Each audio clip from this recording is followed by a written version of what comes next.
Buenos días, bienvenidos a Agenda Económica. Estamos comenzando aquí en CNN Chile la revisión de cada mañana de los temas más importantes del mundo económico, de las finanzas, también en materia de negocios y de los mercados. Vamos a revisar nuestros titulares. Este es el resumen de los temas que estaremos viendo en los próximos 30 minutos. Y vamos a comenzar contándoles sobre la advertencia que ha hecho la agencia clasificadora de riesgo Standard & Poor's, que cambió la perspectiva respecto a la nota de riesgo de Chile. Recordemos que esta es una de las empresas que establece estas evaluaciones de riesgo soberano que tiene nuestro país. Y en su último reporte ayer informaba de un cambio desde una perspectiva estable a una negativa. En la práctica eso significa que en los próximos meses, en un horizonte cercano a los 2 años, podría eventualmente haber un deterioro de la nota crediticia. Es decir, que Chile estuviera clasificado con mayor riesgo en relación a lo que ocurría hace un tiempo atrás. Y esto tiene que ver fundamentalmente con factores políticos, ha dicho la agencia Standard & Poor's. Hubo reacción desde el gobierno. El ministro de Hacienda, Mario Marcel, en una especie de clamor, pedía por avanzar en los temas políticos pendientes. Ya les contamos en detalle qué planteó la agencia y el ministro Marcel. También hablaremos del debate constitucional y de las posiciones que van fijando algunos actores, ya no solo políticos, sino también desde el mundo económico y empresarial en particular, porque el presidente de la CPC, Ricardo Mewes, ayer fijaba su posición y ya planteaba que personalmente él está inclinado por aprobar el texto constitucional. A pesar de que no ha terminado ese trabajo, queda todavía la votación de la comisión mixta, falta un tiempo aún. El 7 de noviembre estará listo, pero él ya se adelanta y se va decantando esa opción en vista sobre todo de la necesidad de cerrar el proceso, decía Ricardo Mewes. Revisaremos en detalle sus declaraciones. Bueno, y continúan los movimientos al interior del gigante del retail chileno Cencosud, que ha designado un nuevo gerente general interino.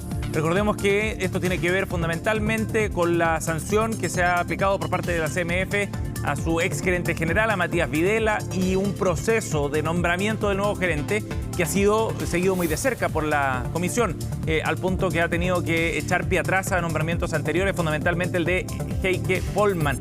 Bueno, vamos a estar revisando las repercusiones que esto ha tenido, porque también hay análisis desde el mercado sobre lo que esto significa. Bueno, y el dólar ayer tuvo una sesión más volátil, finalmente terminó por debajo levemente de los 940 pesos en un contexto, en una tendencia más bien, que ha estado marcada al alza en los últimos meses. ¿Qué factores están incidiendo en el tipo de cambio por estos días? Al cierre de la semana revisamos también el análisis de los mercados.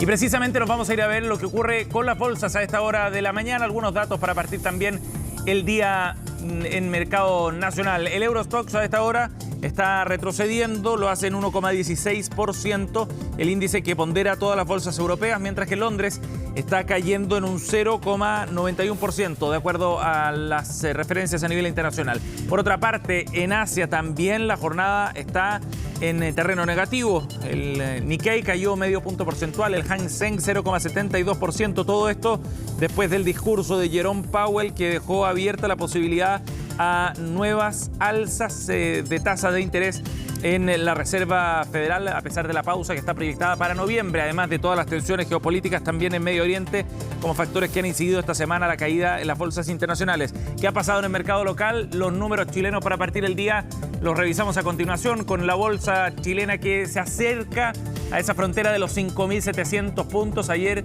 cerró en 5.713. El dólar, como les contábamos, llegó a los 937 pesos y el cobre hasta ahora se está cotizando a la baja en $3.58 la libra. La UF, por último, hoy tiene un valor de 36.298 pesos.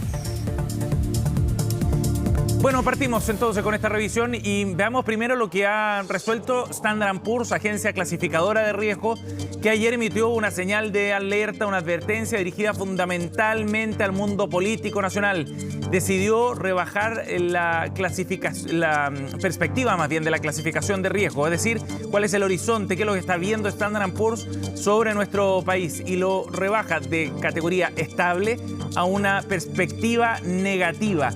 ¿Qué quiere decir eso? Que es más probable que la nota de crédito que tiene nuestro país pueda verse rebajada en los próximos meses, en un horizonte cercano a los 2 años. Es decir, es una señal de alerta, como decíamos, porque está planteando desafíos, sobre todo a nivel político, a nuestro país. Recordemos que las agencias clasificadoras de riesgo establecen cuál es el riesgo país de una determinada nación. Qué tan probable es que no pueda cumplir con sus compromisos financieros, por ejemplo. Y esa nota crediticia en los últimos 10, 15 años ha ido a la baja para Chile, es decir, se ha ido convirtiendo en un país a ojos internacionales más riesgoso desde ese punto de vista. No está en un escenario crítico en ese sentido, pero sí ha habido un deterioro que es evidente. Veamos qué es lo que dijo Standard & Poor's en la señal que emite el día de ayer y que tiene que ver, como les contaba, con factores políticos fundamentalmente que están incidiendo en la discusión económica y también en las perspectivas fiscales que tiene nuestro país. Básicamente dice que hay disputas políticas que pesan hoy día sobre el crecimiento económico y eso es lo que hoy día está viendo con más atención la agencia norteamericana. Aquí tenemos un extracto del documento que fue publicado. Las dificultades, dice, para empujar las propuestas legislativas se pueden traducir en el tiempo, en un desempeño económico y en perspectivas más débiles, así como en una mejora más lenta de las condiciones sociales. Un crecimiento estructural más débil, dice la agencia, continuará presionando el perfil fiscal y externo de Chile. Ahí está el mensaje entonces en este escenario negativo que están proyectando y que eventualmente podría redundar entonces en una clasificación de riesgo negativa, en una rebaja de esa clasificación de riesgo. Es como la nota que le ponen a nuestro país. Y esto tiene que ver directamente con el costo al que Chile se puede endeudar afuera. Es un tema bien relevante en ese sentido, que tiene efectos concretos. Si es que se rebaja la clasificación de riesgo de Chile, será para el país más caro conseguir los recursos afuera en el corto plazo, para un país que ya tiene un nivel de deuda que ha ido subiendo consistentemente en los últimos 2 décadas. Bueno, esta señal de alerta fue recibida también por el gobierno como un mensaje directo hacia el Congreso, fundamentalmente para llegar a acuerdos. Hay, en las palabras del ministro Marcel, que vamos a escuchar a continuación, cierto sentido de urgencia también, un clamor al nivel político para poder avanzar en los proyectos que están pendientes, sobre todo en el pacto fiscal. Esto fue lo que dijo Mario Marcel. Estamos entrando ya a las etapas finales de discusión del contenido del pacto fiscal. Tenemos mucha esperanza de generar ahí ese acuerdo político que el país necesita. Y estos informes solamente refuerzan la necesidad, no solamente la necesidad de hacerlo, sino la urgencia de hacerlo. Esto no es algo que podemos dejar para el próximo año, no es algo que podemos dejar para el próximo gobierno, porque dejarlo para el próximo gobierno significa que lo que aquí está señalado, el riesgo de una disminución de nuestra clasificación de riesgo, se va a materializar antes. Así que, por favor, parlamentarios, parlamentarias, dirigentes políticos, por favor, escuchen estos informes. Ayúdenos a generar el acuerdo político. Bueno, uno de los temas que aborda precisamente el informe de Standard & Poor's tiene que ver con el proceso constitucional. Resalta que Chile lleva 4 años ya en este proceso de discusión política y sin tomar una posición al respecto, advierte que este es un factor de peso. Bueno, el tema constitucional también fue lo que abordó ayer Ricardo Meves, el presidente de la CPC, el gremio que reúne al gran empresariado chileno. Y cuando el proceso constitucional está llegando ya a su fin, el 7 de noviembre estará listo el texto, Meves ya se decanta por la idea de aprobar la propuesta que está emanando desde el Consejo Constitucional. En conversación ayer con Radio Pauta hizo declaraciones que han generado también y han resonado a nivel político. Revisemos qué fue lo que planteó el presidente del gremio empresarial más importante de nuestro país. Dice: si analizamos todos los acuerdos que ha habido en materia económica, a mí me parece que el texto que hoy día tenemos da para cerrarlo y da para ser aprobado, decía Ricardo Meves en esta conversación, fundamentalmente a propósito de los temas como los que tienen que ver con la institucionalidad del Banco Central o con la materia de responsabilidad fiscal que ya están plasmados en el texto. Por lo tanto, dice, creo que es importante que los últimos elementos que se están discutiendo en la comisión mixta se llegue a acuerdo y realmente cerremos. Se va decantando entonces, como decíamos, la idea es una visión que plantea a título personal, no de parte de la CPC como una postura oficial, pero de todas maneras da señales también de hacia dónde se orienta la discusión desde el punto de vista del empresariado para un tema que sigue siendo de gran preocupación fundamentalmente por la posibilidad de que el debate constitucional quede abierto. Ya sabemos que en el último tiempo ha sido un factor relevante para la incertidumbre que ha vivido nuestro país en materia económica y que ha tenido efectos también bien concretos desde el punto de vista de la inversión fundamentalmente. En ese sentido, Meves enfatizaba en que era necesario ir cerrando esta discusión y que para ello, se aprobara ese texto el 17 de diciembre, fecha del plebiscito a fin de año. Bueno, hubo reacciones también de algunos de los gremios que se han sumado a este llamado de la CPC para ir cerrando ese proceso. Concordaron, por ejemplo, desde la Sociedad Nacional de Agricultura que la propuesta es bastante buena, pero a pesar de esas manifestaciones específicas, reconocen todos, eso sí hay consenso, en que la incertidumbre política asociada a la discusión se ha ido extendiendo más de la cuenta y en ese sentido sería bueno cerrar ese ciclo político. Parte de las declaraciones desde el mundo empresarial a propósito de lo planteado por Ricardo Meves. 8:14. Ya les contábamos que esta semana ha sido bien volátil para los mercados a nivel internacional. Eso ha ido fortaleciendo la posición del dólar en las últimas semanas. Sin embargo, ayer la moneda norteamericana acá en nuestro país cerró por debajo de los 940 pesos finalmente en una jornada que estuvo precisamente bien volátil con alzas y subidas bastante fuertes. La moneda norteamericana se alejaba así entonces de algunos de los máximos anuales que habíamos visto en las últimas semanas. En un contexto a nivel global donde las decisiones que vaya a adoptar la Reserva Federal, por ejemplo, la posibilidad de una nueva alza de tasa de interés, aparece como uno de los factores más determinantes para el curso del tipo de cambio y por otro lado donde también la incertidumbre que ha ido generando a nivel geopolítico, lo que ocurre en Medio Oriente con la guerra entre Israel y Hamás, ha llevado también a un efecto en los mercados financieros y en el mercado de commodities que ha impactado, por ejemplo, el precio del cobre. Ayer conversamos con analistas de mercado para entender qué es lo que está ocurriendo respecto al precio del dólar en nuestro país. En los últimos días hemos visto nuevamente una escalada en el precio del dólar y esto se debe a la tensión que existe en el conflicto del Medio Oriente, por lo cual el dólar se transforma en un gran activo de refugio. El precio actualmente, hoy jueves, ha tenido una corrección hasta niveles de 934 pesos, ya que se especula que el Banco Central chileno tal vez mantenga o no baje la tasa en lo esperado anteriormente, y también debemos esperar qué va a pasar con la decisión de tasas de Estados Unidos por parte de la Fed, que en caso de volver a subir la tasa podríamos ver nuevas escaladas en el precio. Hemos vivido una nueva jornada de volatilidad en el dólar peso, en la mañana bordeando los 950 pesos y atacando máximos anuales, mientras que al final del día cerró cercano a los 935 pesos. Eso está en línea con lo que estamos esperando de aquí a fin de año, es decir, que el peso se fortalezca relativamente frente al dólar y vuelva a un rango entre 900 y 910 pesos, debido a que se ha alejado mucho de los promedios de los últimos 6 meses, principalmente desde julio de este año, que hemos visto una depreciación del peso de más de 140 pesos. En estos momentos los principales catalizadores los estamos viendo en el contexto geopolítico, con el conflicto que se está viviendo en Gaza y también con las declaraciones de Jerome Powell.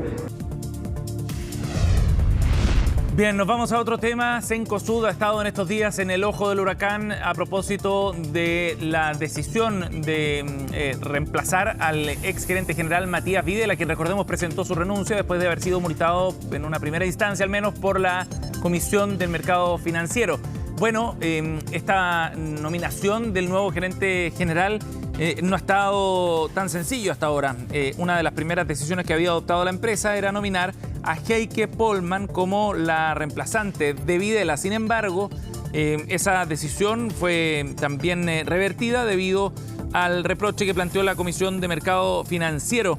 De acuerdo a lo que planteó la Comisión, había una imposibilidad para Heike Pollmann de cumplir las funciones de CEO de la empresa, del conglomerado más bien, dado que sería incompatible con las normas de la ley de sociedades anónimas. ¿Por qué? Porque Heike Pollmann es la presidenta del directorio. En tal condición entonces no podía asumir como gerente general. Bueno, después de ese nuevo reproche de parte de la CMF, se ha tomado la decisión de que asuma como reemplazo, como gerente general interino, Renato Gutiérrez. Es el nuevo gerente entonces de la institución para poder de esa forma sortear los efectos que ha tenido hasta ahora desde el punto de vista interno, pero también de la imagen que está proyectando Cencosud. Este momento bien complejo. Gutiérrez es el actual gerente corporativo de control de gestión de Cencosud y asume el puesto entonces de manera transitoria hasta la definición del sucesor de Videla. Así la firma entonces respondía en un plazo de 24 horas a esa sanción más bien que establecía la CMF en una primera instancia. De todas maneras, esto ha generado también algunas repercusiones en el mercado. La Reinvial, por ejemplo, ve inestabilidad organizacional, en el retailer, y de esa forma entonces cambió una recomendación de sobreponderar las acciones de Cencosud, la dejó bajo revisión, una señal bien clara también de cómo el mercado está siguiendo atentamente lo que ocurre a nivel interno en el gigante del retail chileno. Nos vamos a la pausa, 8:18, ya seguimos con Agenda Económica.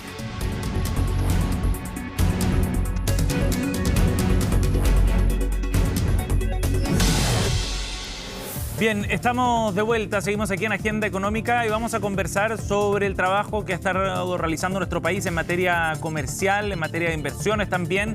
En Asia, en el contexto de la gira del presidente Gabriel Boric a China, hubo importantes anuncios, pero esta agenda también va a continuar.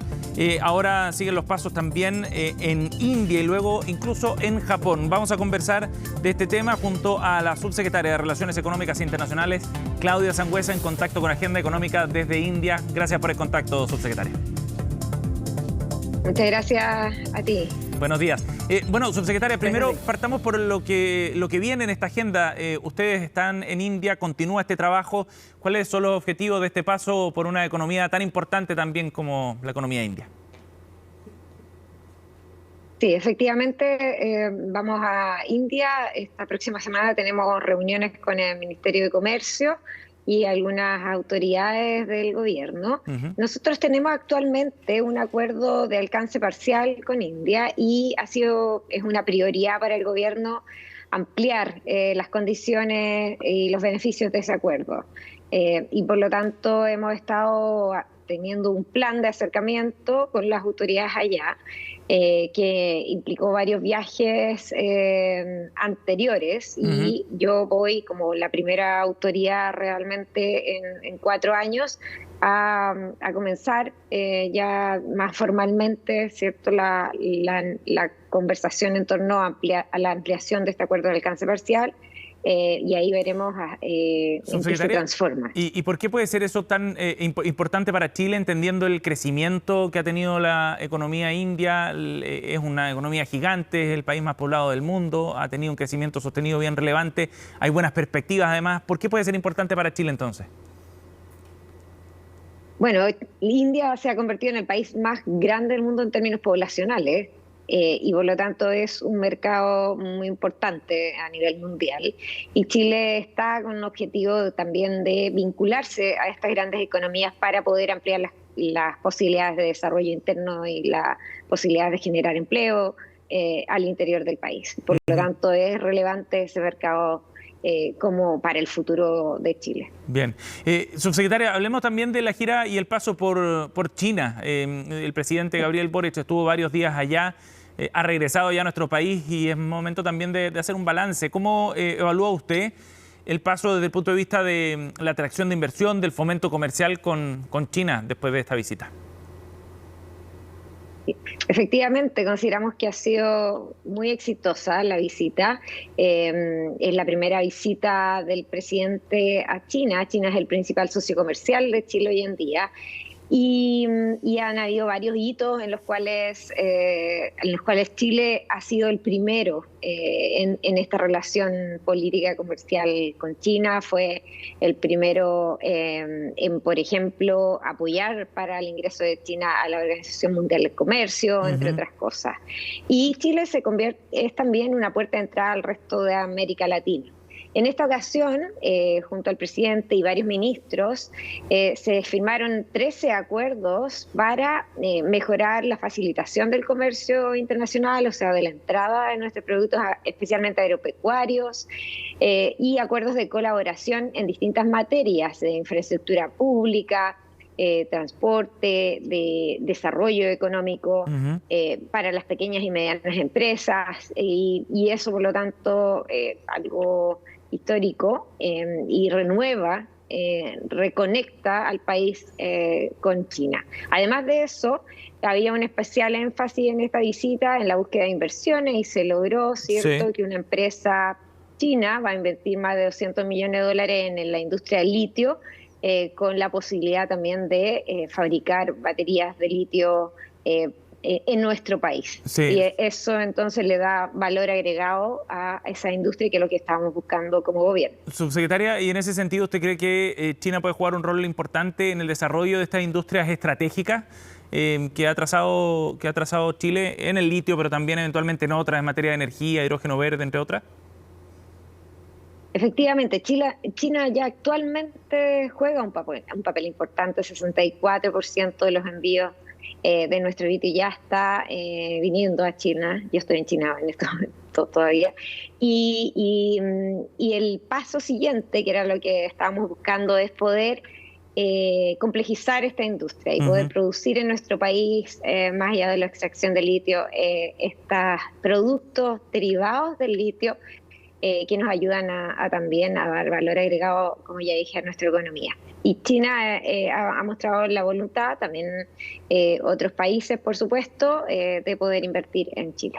Ajá. Y en ese sentido, subsecretaria, ¿cuál es la disposición que ven en las empresas chinas a invertir directamente en Chile en estas áreas? Más allá, por supuesto, de este caso que usted comentaba, de esta empresa que va a fabricar baterías. Se lo pregunto porque la relación comercial es una y ya es muy importante. Ahora la de inversiones tiene otra dimensión. Efectivamente. Como bien tú dices, la inversión extranjera directa tiene una dimensión que es más profunda en la economía. Se generan ahí acuerdos más de largo plazo. Y en ese sentido, la relación comercial de todas maneras es importante, porque ha permitido dar una suerte de confianza también y estabilidad a la economía. Y en ese sentido, los inversionistas chinos sí están interesados en Chile. Hay ya una historia de relación comercial que permite dar esa confianza. Se tuvieron reuniones con varios inversionistas de varias empresas, y ya tenemos varias empresas chinas invirtiendo, así que esperamos que pueda eso ampliarse. También hay una relación de colaboración en otros términos también. Se firmó un acuerdo entre universidades chilenas y una empresa también de litio allá. Habían una decena, más de 20 estudiantes, de hecho, de universidades chilenas haciendo una pasantía allá, alrededor de también la industria del litio, y por lo tanto esto también lleva otras colaboraciones que aumentan también el conocimiento en nuestro país sobre lo que ya se está desarrollando, y poder traspasar ese conocimiento a Chile también. Bien, subsecretaria Sangüesa, gracias por conversar con nosotros esta mañana, muy amable. Muchas gracias a ti. Gracias por el contacto. Hasta luego. 8:29, cerramos así Agenda Económica, gracias por acompañarnos. Pronto partimos Noticias Express aquí en CNN.